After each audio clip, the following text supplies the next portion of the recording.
3,962. That's how many weeks the average person gets in their entire life.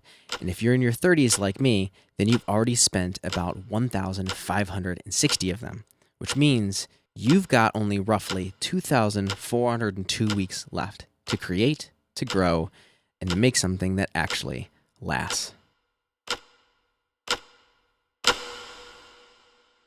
Years ago, I had a good friend and mentor and phenomenal producer tell me something that changed my life forever. He said, if you are wasting 80% of your time doing the wrong things when you're making music, then you might as well throw 80% of your potential songs in the trash. Because the reality is we have unlimited song ideas, but we only have a limited time to make that happen. I'm making this video because I was opening up a few sessions with one of my students and I noticed that they had over a terabyte, keep in mind, a terabyte worth of songs on a hard drive, and they have never released a song ever.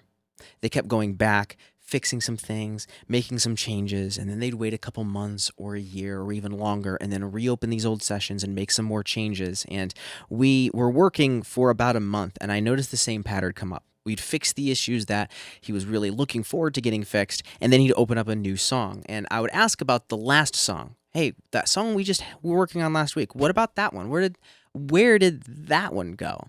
And he'd always say the same thing. I'm pretty happy with it now, but in a little bit I'm going to get better and I'm going to go back and just make sure that everything's fine before I release it. Well, he's been working on music for well over a decade, and I don't say this to call him out. He said it was okay for me to make this video. So I say this because there's somebody out there who's just like him. You have a terabyte of songs that are just floating on your hard drive and you're not finishing them. But we're running out of time.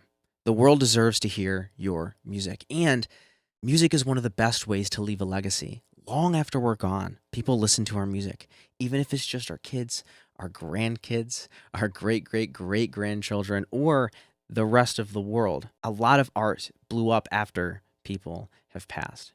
And so the art has to actually get out there first. If it stays on a hard drive forever, no one will ever hear it. There are three things that I really focus on. This is the three things that I told my student, and they're the three things I'm going to be telling you as well. Step one, finish fast. Don't chase perfect, chase done.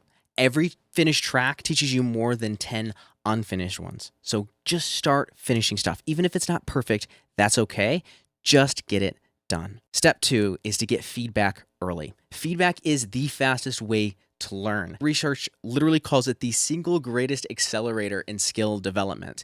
We do things and then immediately get feedback. There's this great video from Veritasium called The Expert Myth, and I highly recommend everyone go watch it. I'll put a link to that down in the description below. He talks about how experts just became experts because they got feedback early on. You throw a basketball, you see what happened, you get feedback because of that, and then you make adjustments. Same thing with getting a mentor or somebody to actually teach you. Somebody that actually is helping you do the thing, then they're actually seeing what you're doing and correcting course for you. This is one of the fastest ways, like I said, the single greatest accelerator of skill development. Get feedback and get it early and get it often. And then finally, step three, just refine what works. Keep what worked, cut what didn't. Not everything you do is worth doing. My dad used to say, if it's worth doing right. And I really believe that, but there's a flip side to that. Not everything is worth doing.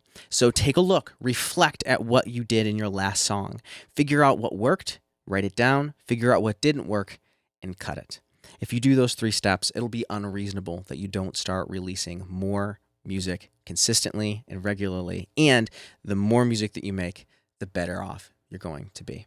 If you enjoyed this video, I would appreciate a like, a subscribe, and also you can hype the video as well. It's a new YouTube feature right by the comments on mobile. You just swipe and click hype. It would make a world of difference to get this message out to more people. And if you're one of those people that's stuck and you just have this hard drive full of songs, you can't seem to figure out what's going on, why you're not happy with the stuff, I have an entire video you can watch right here that breaks down exactly the three things that you need to do in order to get these songs actually done and helps you understand why you might not be liking the songs you're making right now. I'll see you over there. And now, as always, go create.